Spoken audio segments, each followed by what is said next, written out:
Hello guys, Hi, my name Vannak. is Vannak.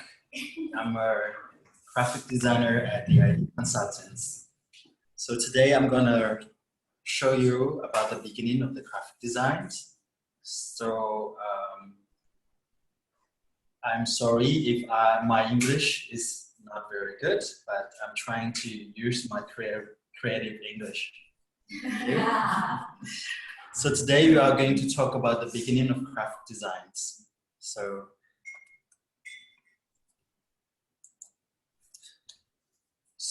the overview is we talked about what is graphic design elements, basic typography, layout and composition, basic colors, and images. So what is graphic design? Graphic design is the process of visual communications and problem solving through the use of typography, photography, iconography, and illustrations. So you can see on the left side is the mix of the elements that we have and we will use in the graphic designs. So, Can you explain the summary, like what is iconography? What is typography? Because there might be words which many people don't understand.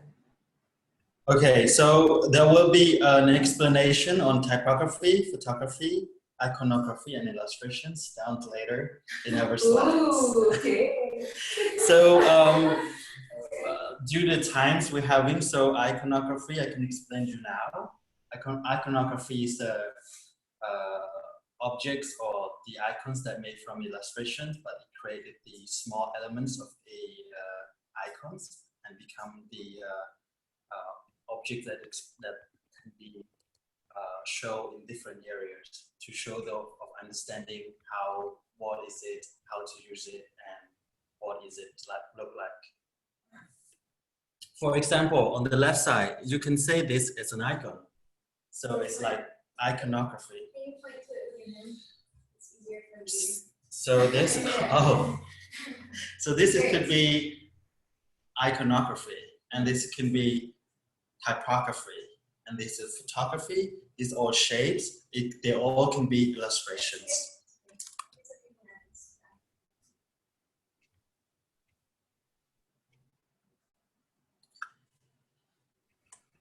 So let's go down into the design elements. There are 5 simple design elements that you can find every day and everywhere around you. So you can see it's aligned, shapes, forms, textures, and balance. Those 5 elements, you can fully create your beautiful designs. Let's go down with line. Line is the shapes that connect 2 and more points. So when you see the lines, it's going everywhere. It can appear frequently in designs, for example, in drawings and illustrations. They're also common in graphic elements like textures, patterns, and backgrounds. Simply, when you look around in everywhere around you, and you can see lines in the graphic designs. Shapes. A shape is any 2-dimensional area with a recognizable boundaries. So when you draw the circles, it's become a shapes. Or you draw any organic shapes that connect together, it becomes shapes. This includes circles, square, triangles, and so on. So there are 2 different types of shapes that we can categorize. So it can be called geometrics. It's regular shapes, and also it's organic. It's a free-form shapes. It means you draw anything you like. That's my style. Forms. When the shape becomes 3D, we call it a form. Forms make up a variety of things in the real world, including sculptures, architectures, and other 3-dimensional objects. So you can find it right now around us. It's a 3D. So however, forms don't have to be 3-dimensional. of shapes. So you can be able to imply through illustrations using techniques like light, shadows, perspective to create illusions of depth. So when you have square shapes and you can change it into perspective, light, and depth, you can become a 3D shapes of square. So like in the example below, you can see different kind of shapes, but it's become more 3D. It's become more illusions of 3D space. Texture. Texture is the physical quality of the surface, like form. It can be part of three-dimensional objects. So texture is like a background or a cover-up of some things. Like when you create the 3D objects, or when you create shapes and you put texture in, you can feel how the reality of world could be. For example, when you put the shapes and then you put the texture of walls, you can feel that the picture of that shapes can feel like, oh, you're on the wall. Balance. Balance is the equal distribution of visual weight, more especially how much any one element attracts the viewer's eyes. Balance can be affected by many things, including colors, size, number, and negative space. So you can see in the example down below, it looks like you have big square on the left side and then 4 small square on the right side. It means 2 of together, it's a balance from the left side and the right side. So if you put the one side small square on the left side, if you put this one and then you put only one here, it's not really balanced. It's like you have a lot of big space down there where you kind of like falling the square off. So look at the example here. So here's on the right side is a text and on the left side is the circles. So when you create a layout like this, you can see on the left side is the circles, and then on the right side is a text. So when you combining together, feel to look at the balance of it on the other side. It's on the left side and on the right side. So here I am balanced because I look myself is on the left side. It's a bigger picture on the left side, and then on the right side it's like, hey, this is me on the right side. So this is like. Sorry, it should say my balance here is symmetrical, right? Because asymmetrical means it's not symmetrical. It means here it's asymmetrical is like balance from the left and the right side. But that's the opposite way to say. Symmetrical would be the word that we're trying to use here, not asymmetrical. Asymmetrical means not symmetrical. Not symmetrical. Yeah. Okay. So that should be symmetrical, right? Okay. Can I change it right now? Yeah. Just to clarify it with people who are watching. It's okay. You can just clarify that. So it could be like, it's called here is a symmetrical balance. That's okay. Rule of thirds. It could be one of the interesting things for you guys to balance your artwork or your photography things. It's everybody's, including photographers, designers, to look at a rule of thirds to design their artwork and to take their photographs. So rule of thirds. Many people, including designers and photographers, use a strategy called the rule of thirds that imagines your work area divided into 3x3 grids. So when your area is divided in 3x3 grids, you can put your objects on the left side or the right side of the grids. It can become a rule of thirds. According to the scientifics, when the people read the information, they kind of follow from the grid of views down here and then to here, down here. So it's the scientific method that when you look at the picture or the graphic. Okay, so let's go down into basic of typography. Typography is a style of appearance of text. It can also refer to the part of working with text. Typography is everywhere we look. It is in the books we read, on the website we visit, and in everyday life. So you can find typography everywhere around you. So you can see on the left side, there's like kind of graphic style, which is mixed up by typography. So there are common types of typography fonts. So a shape of any two-dimensional area with the recognizable boundaries. Oh,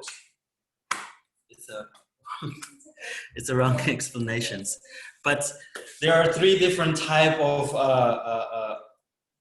basic type of common typographies. So it can be called serif, sans serifs, and display fonts. So there are two looks of different type of fonts. It's serif, sans serif, and display fonts. So it has their own feelings and look as well. So serif fonts, is like it look like a classic look and is good for your traditional projects. And also sans serif font, it's clean and modern look, and it's more on screen and devices. So display fonts is more decorative nature. It's a decorative, and it's also best for small amount of text like titles or heavy or hard graphic designs. So you can put the display font as your loudest speeches. So when you choosing font, here you can try to look at, in many ways, fonts have their own language. So think about fonts. So fonts have their own language. They all have something to say beyond the words on the page. They can come across as casual, neutral, exotic, or graphics. That's why it's important to think about your message, then choose a font that fits. Like for example, on the top here, maybe you can try to use serif on the classic looks, but it's not really in a traditional project. So you can try it in a modern, because it could be a style for yourself. Here, I cannot download the image. When deciding with fonts, less is more. So when you trying to use typography, means you trying to use less, more or less one as possible. So like 2 font combinations or only 1 font combination. And it's best to limit yourself to 1 or 2 per project. If you need more contrast, or try repeating one of your fonts in a different size, weight, or style. So when you use fonts, or you want to try to emphasize or try to make it contrast, use that font in this font different size, weight, and style. It's a graphic here, but it cannot be downloaded.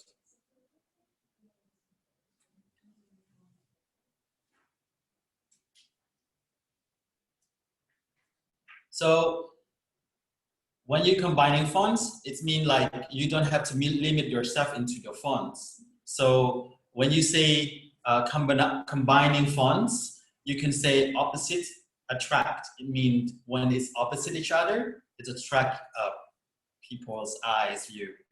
So the same here is true of fonts. You can combine font styles that are different but complementary, like sans serif with serif, short with tall, or decorative with simple.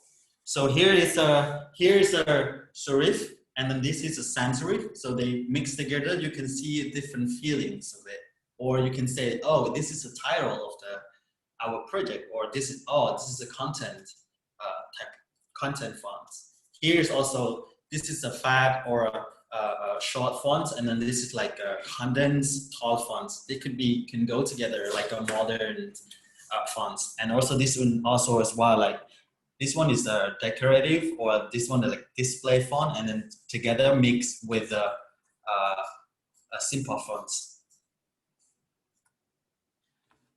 So let's go with layouts and compositions. Layout and composition are the building blocks of design.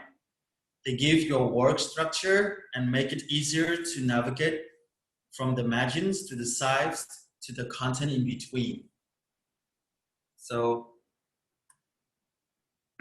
there are 5 basic principles that you can help you transform your work and sharpen your eyes for your design. keep them in mind during your next project or look for a way to apply them. So when you learn this 5 or 6, oh 6 or 5. 5. It's not 6. So keep in mind, if you understand this 5 basic principle of composition and layouts, you can easily create your own beautiful layouts by yourself. So there are 1 is proximity, 2 white space, 3 alignment, 4 contrast, and number 5 is repetition.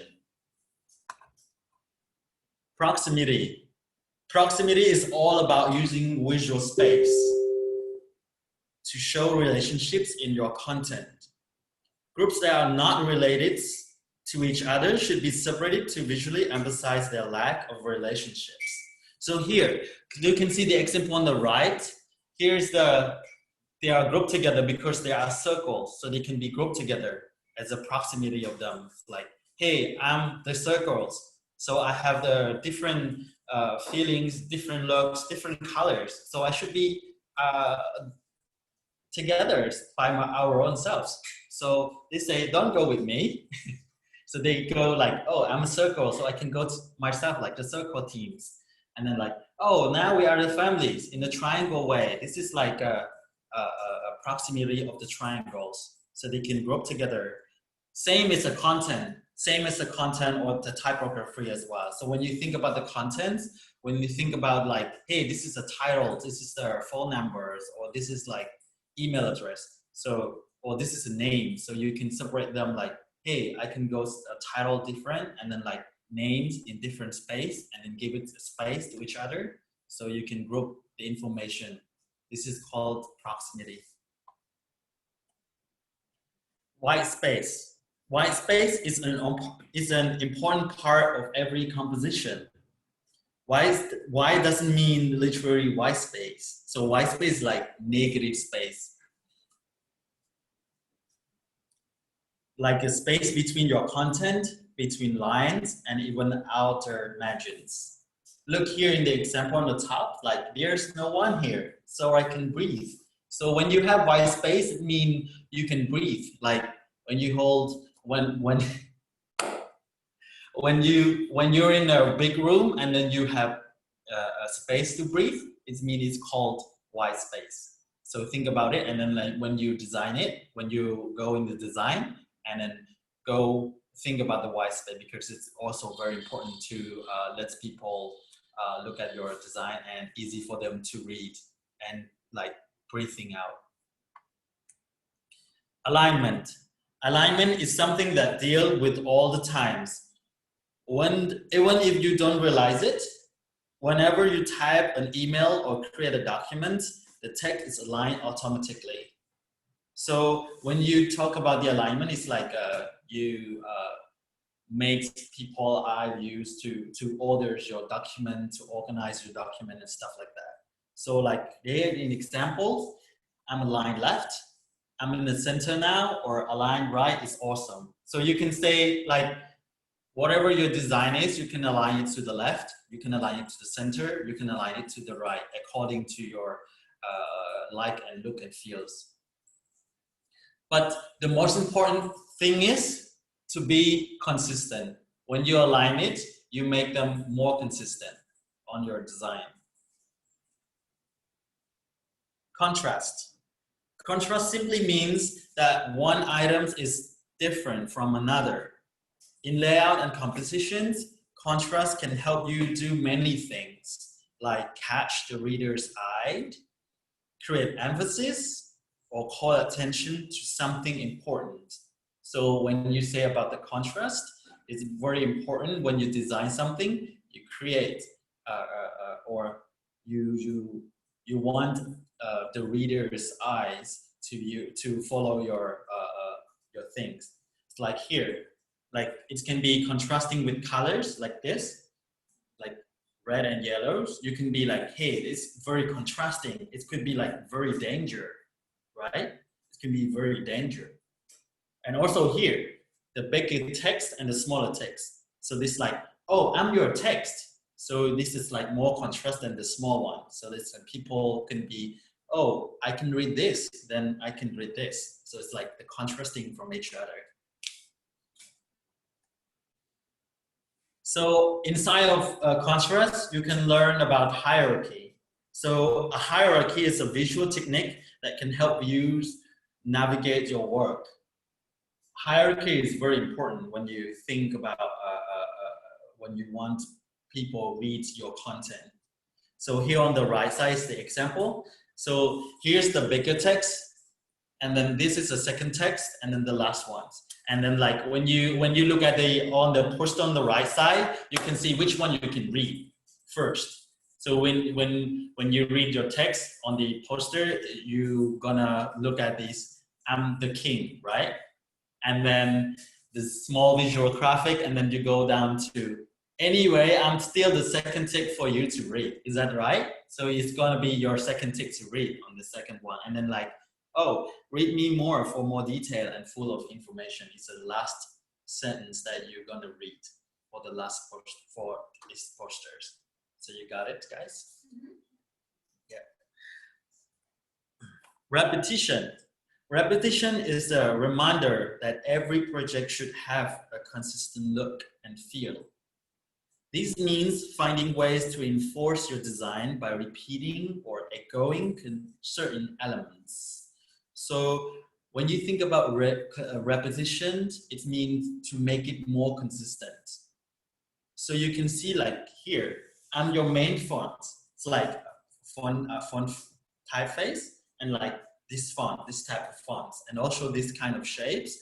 And like, oh, you can find it in everywhere in the slides. So it's a repetition of a design. So you can see this slide can be like, oh, this is consistent.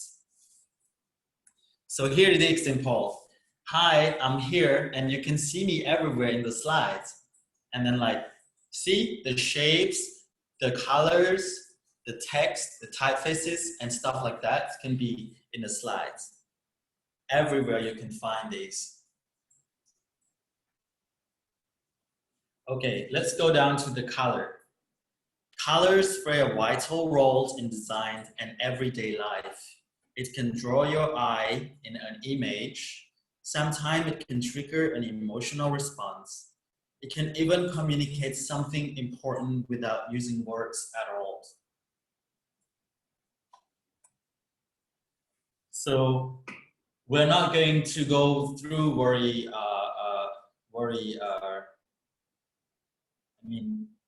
advanced of color combinations, but we need to learn about what word that we are going to use, because this is very important when you want to make your colors more interesting.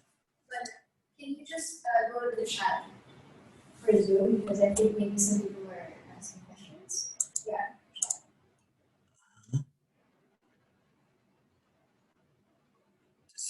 Okay, so okay. now. Oh Oops. Right. So, all right, so there are three words that to start with the colors. Number one, hue, saturation, and values. Let's go down with hue. Hue is just another word for the color. So hue is a color. It means the same things. So it's like here, red, blue, and yellow. I'm kind of like differentiating computer screen and TV screen. So like, always use the TV because nobody can see you. Yeah. Nobody can see the screen. Yeah. So hue is just another word for color. So it's the same meaning. Hue is a color. So it's gonna be red, blue, and yellow. So any colors is a hue. Saturations. Saturation refers to intensity. Color appear more subtle or more vibrant.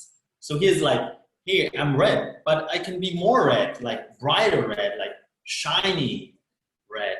It's a value of intensity of saturation. Here, value.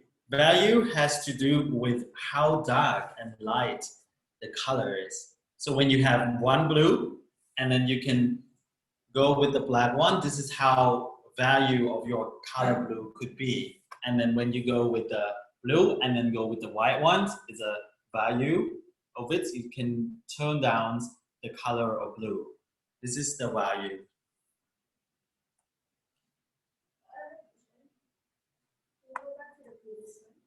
So when a project manager is trying to communicate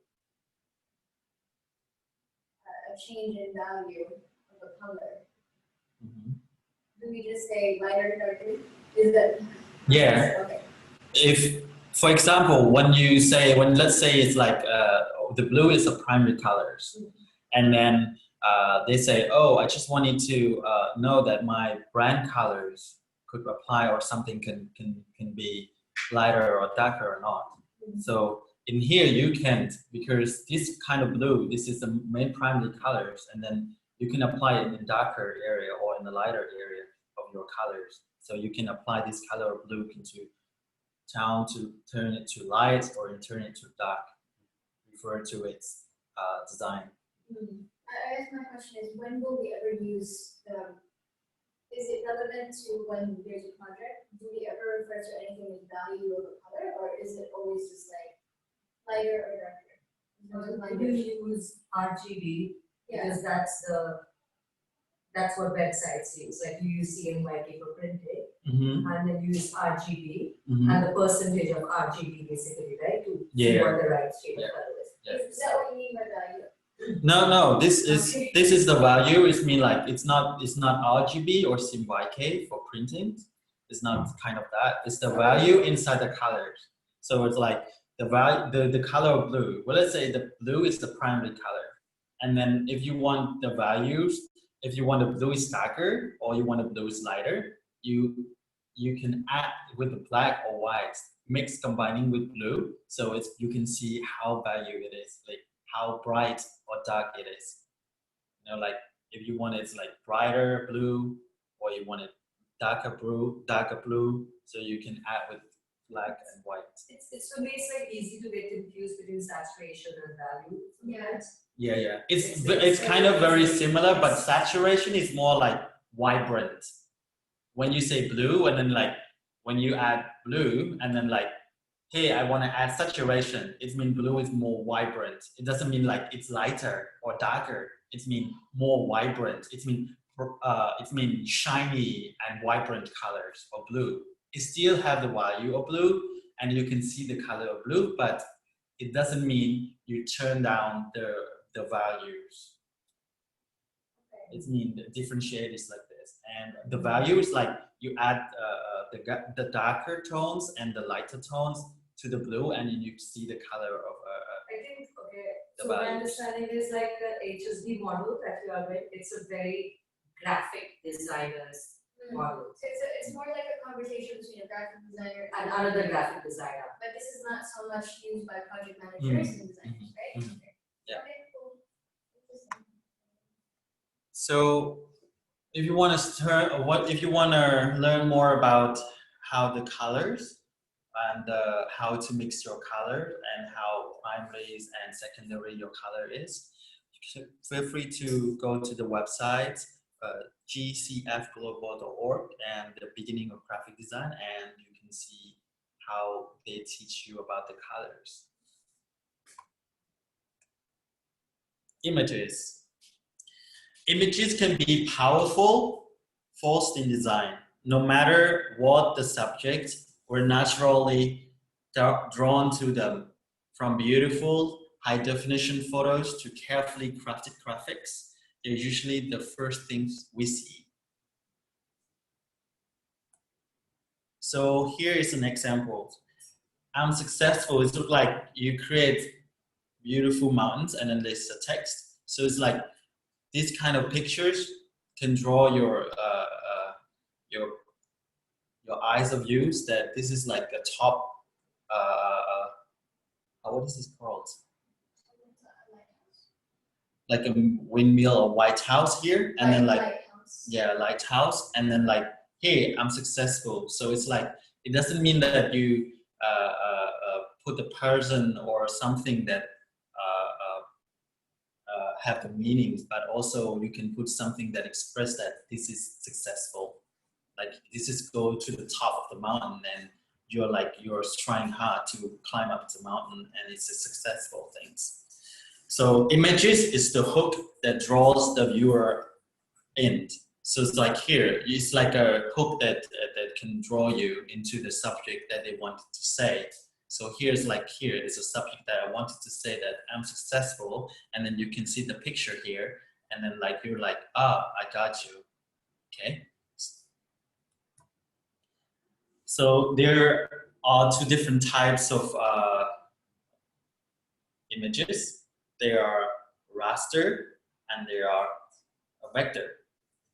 So raster image is the image that is pixelated, like your photography. It's like you when you zoom in the picture, you cannot see it very well because it's pixelated. It's blurred out your image. So it's like, but it's very detailed in the raster files. So here is an example. I can't zoom in, but I'm more detailed. So it's like it's in the forest here. You can see a lot of details in a small picture. But when you zoomed in, you can't see every detail of it because it's blurred out. And here the vector files, I'm free to zoom in and out because I'm the vector. So I'm like when you zoom out or zoom in like 1,000%, you can still see, oh, this is the forest, but this is like it's not pixelated. It's a combination between shapes and line. So it's a vector. So when you say it's not pixelated, you just mean it comes up clearly as an image. Okay. Yeah, it comes up clearly, but it's not full of detail like a raster image. You can see the comparison between these two pictures. You can see that this one is very detailed. You can see, oh, this is darker area, this is a depth of fields and stuff like that. But here's like, you can see the depth of field, but it's not very detailed as a forest itself. Would it be right to say that vectors are mostly like illustrative style and rasters are always real life photography? You can say that. You can say that in term of raster and vector. You can say a raster could be a style photography, could be a photography or photos, and the vector is illustrations. So for example, if I take a real life photography, a real life image or photo, and I can't convert it into a vector which will look real life. It's very difficult to convert it to For example, if I take Sophia's photo right now, I cannot convert it to vector and make it still look like real life Sophia. No, you can't. Yeah, you can't. Yeah. You cannot convert raster image into vector and then make it like a raster photos. So we need to be kind of very clear on that. Like vectors can be used only for certain specific things. For example, it's always good to have logos logos and iconography. You can iconography, logos, illustrations. Those are vector files really, and also vector files is like for your really big prints. Printing. Yeah. So it's like it's not a full detail, but it's good for big printings. And so raster file, it's like it's limited. When you print a big files, you need a very big picture of raster file, which is take a lot of memories or file size. So it's important to remember where this matters. The raster file is when we're doing a shoot, we need to remember where are we going to use those photos. For example, for social media, we don't need any much high resolution photos. But for example, if you're going to post an event and we want backdrops like for Sapria or for It's Just Good, then you need high resolution. So that's something you always need to keep in mind when you're planning a shoot. That goes for video cameras. Can you just ask quickly, who is London's area consultancy? Is it G? Because there's a... Two people? Yeah, who are the two people? I have no idea. Because they're making comments and questions, but I'm not sure who it is. But Yana, is it?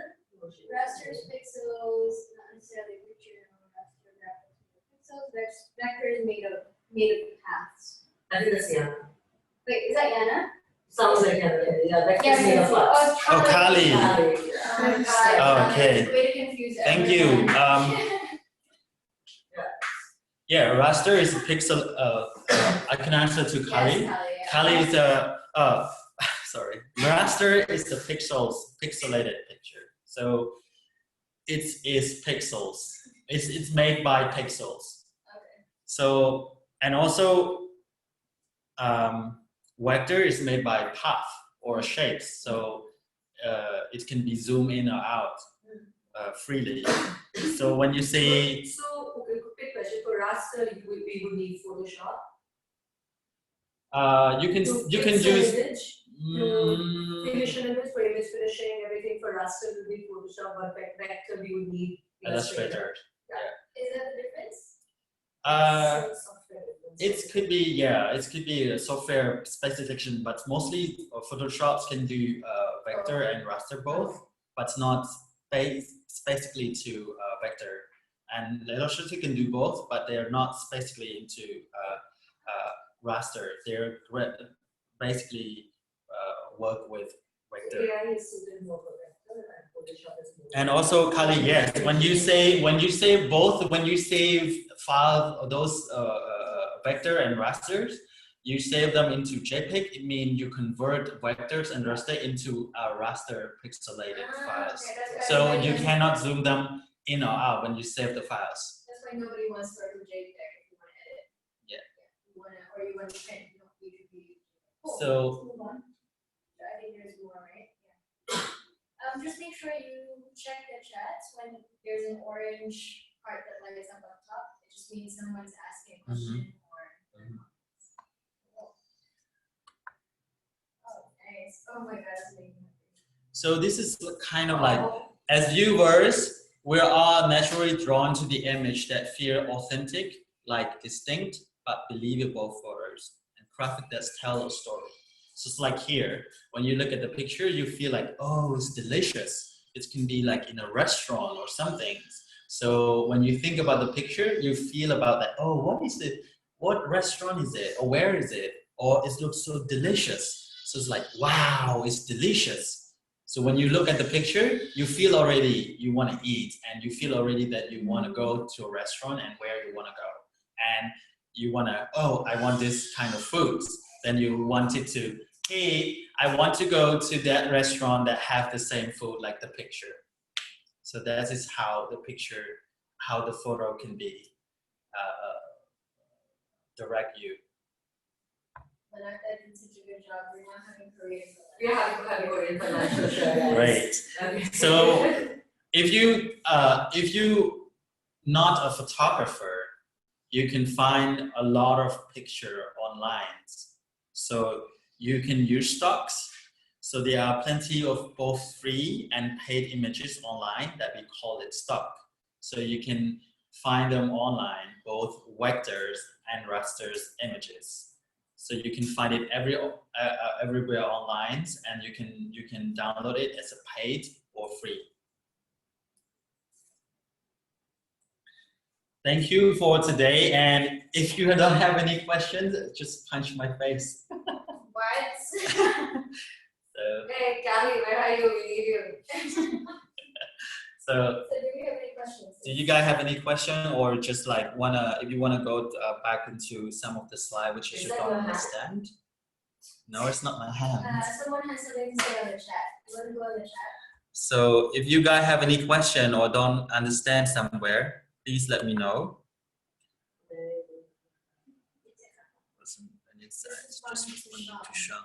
Okay. So you might intro or other people, if you have any question, please let me know. I have a quick, not a question, more like a suggestion about image searching. See, when you're using a stock image on Canva, it is fine because Canva is giving us this image and we have paid for the service, right? But when we are Google searching images, we need to be very careful. Because sometimes images come up on Google search and we're like, oh, it's there on Google and there's no watermark on it, but we're using it. It shouldn't matter. We need to go and check the source of the image. And sometimes for presentation purposes, we use images which are other people's images. But the right thing to do is always give credit right below the image. Very small. It's one of those values basically, principles. Because there is a habit around the world where people pick up, other people's photos and just use it for commercial purpose. Because when we are making a presentation, even though it's not going out as an ad yet, it's still a commercial presentation, right? So we should always mention and see where the source is from, just because it's coming from Google. So like when you're searching online, even though, but be careful with the origin of the photos, where they come from, especially when you search on Google. Most graphic designers and non-graphic designer, when they search online and they find a picture online and then they download it without license, it's very dangerous to use that photos on your commercial projects. There's a website that can stock photo like Flush. Yeah, there are plenties of free stock and free as the commercial, free to use of license, but feel free to look at their license when you download all those pictures. Some photo, they need copywriting, they need different types of license. So like if you go there and then like, commercial free to use, then you're happy to use this picture as your personal and commercial use. Some photos, they just like, hey, you can use only for personal use, not for commercial. So it's like, if you use that in the commercial projects, they're gonna fine you in some case.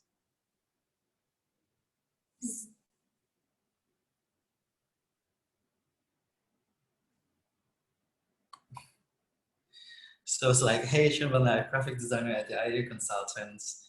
Sean, please explain that. What should I say? I'm not sure, it's just quite confusing. Oh, it's copywriting.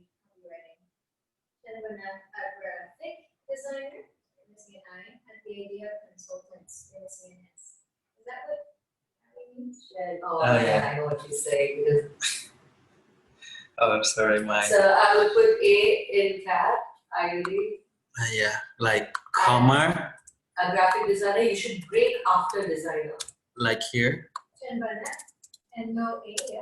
No, just no A, graphic designer. Break after designer. And then either you break there or you put the whole thing in one sentence.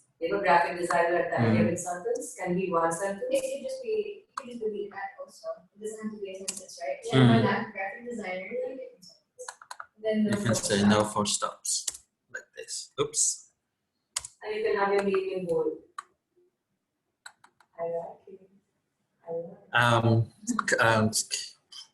It could be something like this. More hierarchy.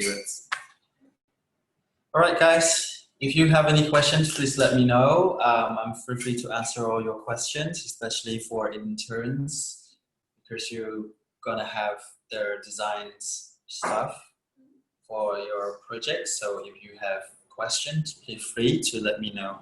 I have a question regarding the typography. We recommend us as students to combine the photography in our presentation or Typography? Yeah. You mean? Oh, okay. There's typography can be a little bit hard when you say, combining fonts together from display to a normal fonts or whatever. But when you're a student like this, or you're an intern, to be honest, in every project you will have a design guidelines, which is already have fonts combination in it. So it's like, for example, when you on TGT, for example, you are going to use that Montserrat fonts typeface, which is a font that's already combined by designer to use in TGT. Or for example, Just Good, we have created font combination already for next designer to think about or to look at it and design as a full repetition and consistency. So, and then you can, if you like want to learn more about typography and want to know like, this is a good combination or this is a bad combination or not, you can go to the website online, which is you can find it on Google Fonts or fonts pairing.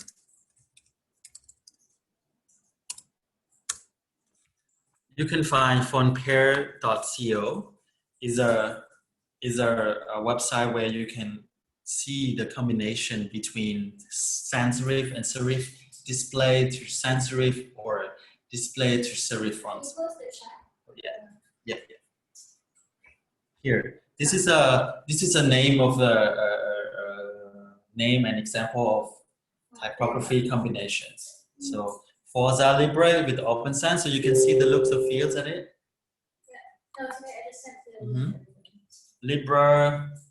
Libre Baskerville with Sausan Pro, so you can see the look and feel of its title. This is a title of Libre Baskerville, and then this is a Sausan Pro, so you can feel it. Like, oh, you can be like, oh, I'm a pro of typography combinations. If you imagine, because there's a lot of free resources online, so you can say just fonts pair, and then you can find it, and then you can design it. But think about hierarchy when you design or when you make when you design the typography. It's like this one.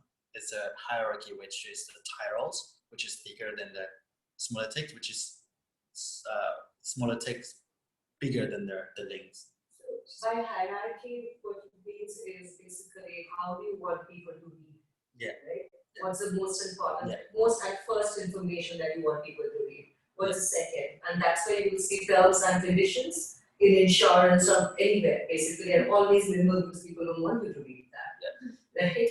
So yeah, that's how hierarchy is. Like when you want people to read something that you want to say first, then you emphasize it, make it bigger, and then smaller details down below. So it's when you have that in your mind, then you're a good graphic designer. So would you say that display font is used like in the hierarchy scale of things? Just when you're using display font, that means that is the most important piece of, or the eye-catching piece of information. Yeah, you can say display fonts. For example, let me show you in the slide. Where is the slide?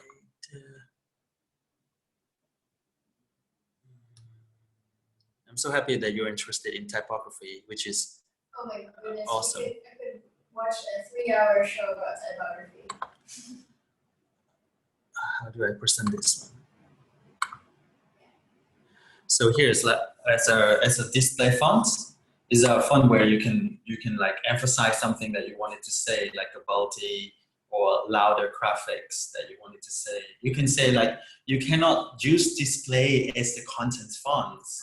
Yes. Because it's very difficult for you to read, but it's just like think as it you want it to style in your graphic as a style of your text in your graphic, not reading fonts. Would you say it's more like it's definitely more for visual purposes rather than for informative purposes? Yeah, more visuals purposes. No, let me correct that. Informative in a sense that it's not, like you said, content. Yeah. Content thing. Yeah. It's you can even use it as a logo. It's like using it as a logo as well. You can use it as mainly as logos, but as you can say like that, but logo is more unique than the display fonts. You can display is more like heavy graphics, a smaller text amounts, which is play around with the graphic that you wanted to say to make it louder and more visuals. But don't think about display as a logo itself. Can I just, for just for everybody's understanding, can I just like say, do you understand what serif means? Serif? What's the difference between that and sans serif? Okay, so also you're missing an S on the sans, right? Sans yeah, serif. sans That's an important part of the explanation. Oh It's God. okay, but it's okay. Just mention it. Yeah. Okay, so you have a question. So what is serif, sans serif, or display? So this sans serif is a serif is a where you can see it has a little curve on the text. It's like a stroke. Little strokes, little curve on the top of S and on below S. What do you call that a curve? Isn't that a line? Yeah, a small line at the end. A small line at the end, a stroke. Yeah, like a Small small. So Ah, this is called serif, where it's like a classic look Yes. of design of typography. So this is the serif font. And sans serif, sans is come from the French word, which is nothing or no. So sans serif means or without no, your- no No- small no curves, serif, small, lines. and no strokes line. and So it's more like this. It's more clean. cleaner look. So these are sans serif Okay. fonts. So many of your display fonts can be serif or sans serif. Okay. This display font is like a so free what, font. I have a quick question. What is this display font? The one he has used here. Is it serif? Is it sans serif? Sensitive. You can say that it's a serif or sans serif, but display font is more like a decorative. It needs So it to can be be combination of combination both together, Okay. or it's more like a free form that you can say with the shape. It's like a free form of a font. You know, like you can Okay. play around with Another it. question. When for example, I'm trying to explain to you that I want a display font. Mhm. And I mean, these are not three mutually exclusive categories, is what we're saying. So we're saying that fonts can be serif or sans serif, but a display font is a different type of font that you would use for a different purpose from a content font, for Mhm. example, right? So that means a display font, you said, it can be a combination of sans serif or serif, or it could just be serif, or it could just be sans serif, right? So it's more. Let's say display font is a decorative. Remember that. Yeah, but can you call it a sans serif display font? You can say that as if you wanted to identify clearly that this is sans serif fonts or Okay. serif fonts. Great. But actually, display font is like a very decorative, like very combination. It can be rough, or it can be in a texture, or can be a form 3D of text, which is very display, which is, you can say, like a graphic typography. This is kind of like saying, hey, this is a decorative font. It's a display font. You can identify clearly that this is sans serif or not or serif fonts as well. But remember, this is display font is a decorative. Okay, but I think the point was, we were asking, is that particular one that you use, is that sans serif? This is can be say serif but mixed with sans serif. It's like mixing together, but it's like very graphic. Well, So why it's- is it a serif font? Where is the serif? You can say it's adding like a smaller curve of S and an A or L here, like a curve here. You can see like a little curve, but I is not there. It's weird. It's like a It's stroke an or addition. a small adding. You can see here what is the difference between serif and sans serif. So it's like, you can say S. So it's like here is, you can see like down the lines go Okay. down of S and S on the bottom to go up. It's a serif. So then like sans serif is like you remove those, like you remove the curve of those. Like, hey, let's say go with smoothly with sans. Okay, all right. Okay. Would you ever use a display font with serif and the body copy?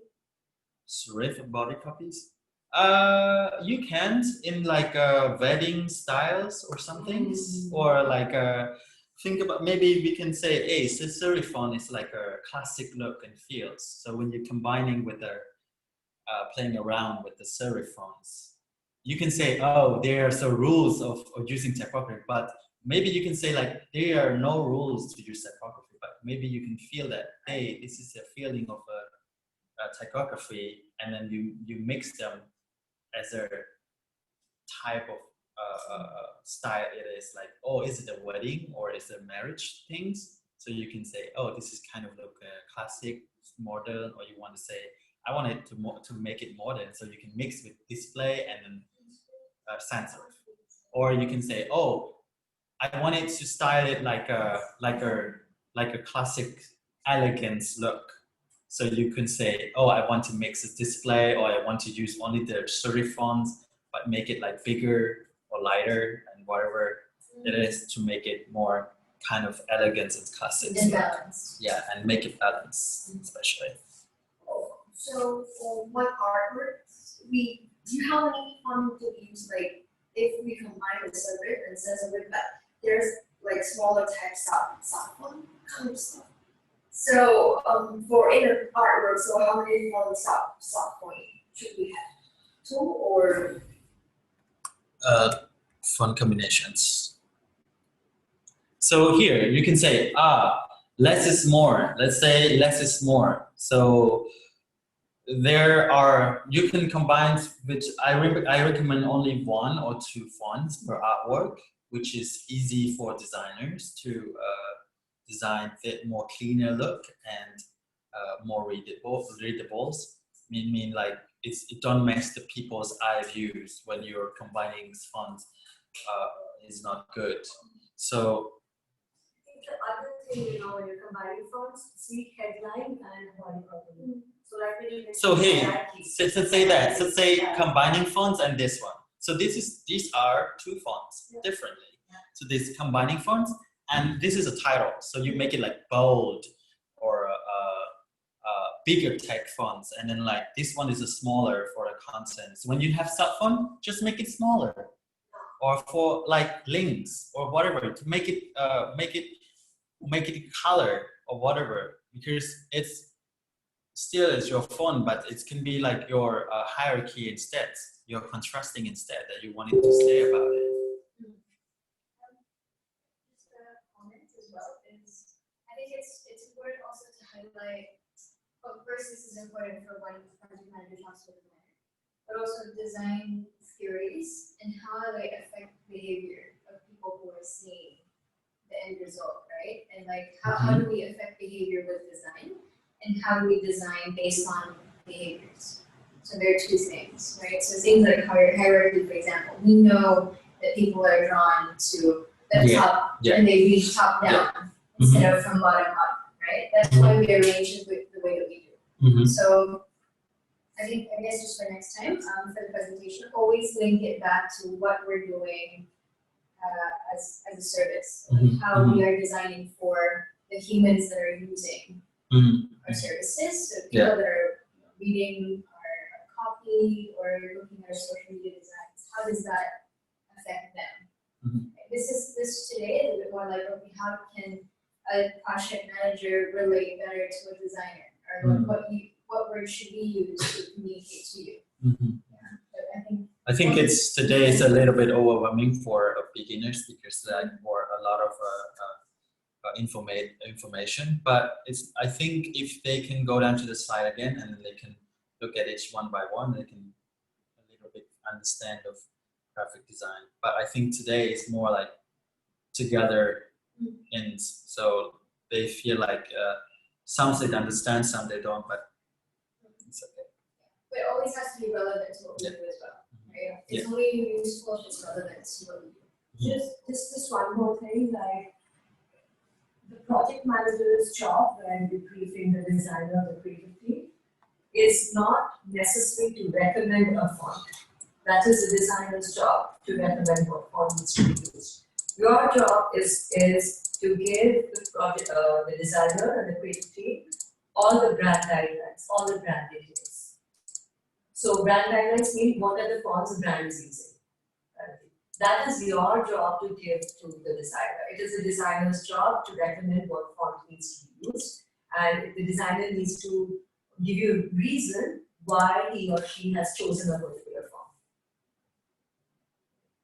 Because different campaign will have different kinds of fonts. Who's Diana? Diana. Okay. So there's different kind of projects, like when, let's say it's Materia, okay? We'll have a different way of looking at fonts than compared to Mindstar. And for example, Mindstar might have some brand fonts, but because we're doing a small is big sort of manifesto, and because small is big, you can play with fonts so much there. For that itself, you can use a different typography. Maybe you're using display typography for it, I don't know. Yeah. You know? So there's always some sort of space, even though there's a brand guideline, we don't have to follow that exactly as it is. You can still justify changing that element. If it suits the purpose, if it makes sense, then what? So like for example, if I'll just take smallest big example because it's just easy to say. If you're writing a smallest big manifest, for example, you start with very small fonts and gradually think of them becoming bigger. Okay? Because that is your idea. That's a communication. That's a way to communicate that visually. You're communicating it through content, but also through the design.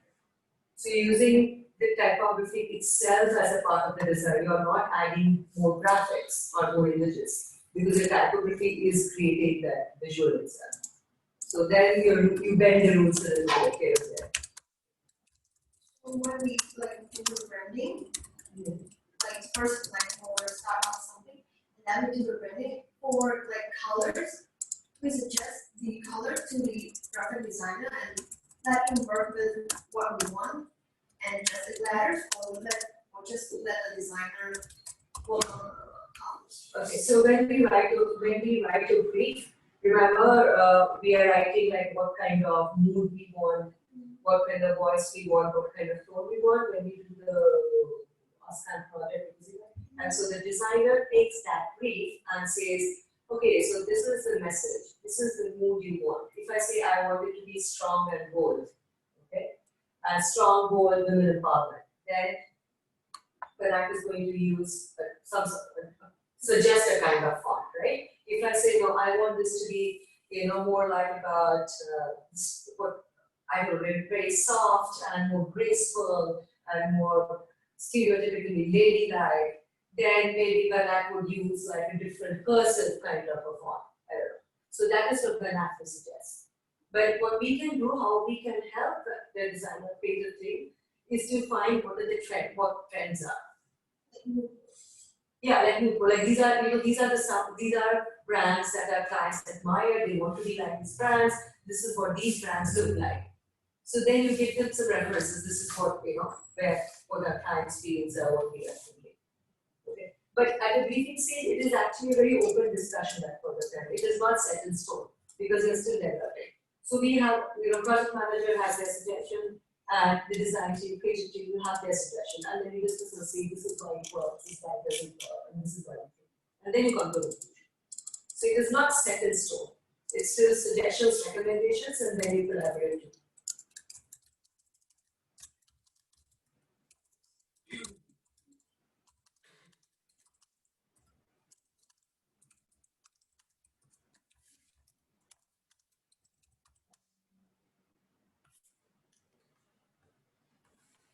All right, guys. If you think you have questions or more, feel free to contact me for your helps, and I'm here to help you with the projects. Thank you. Thanks, Vannak. Thank you, guys, for joining.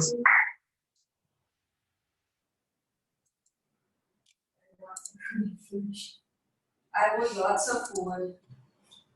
I only had the ramen for I forgot about the salad. Let's see.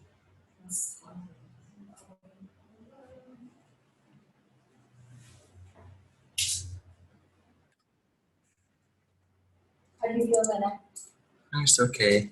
I feel like it's a quick rough, which is maybe the next step will be more like a little bit. That's okay. And also, this is you told me you never really trained. You don't really do training, design training, right? Before. Do you want to stop Yes. recording? Yeah.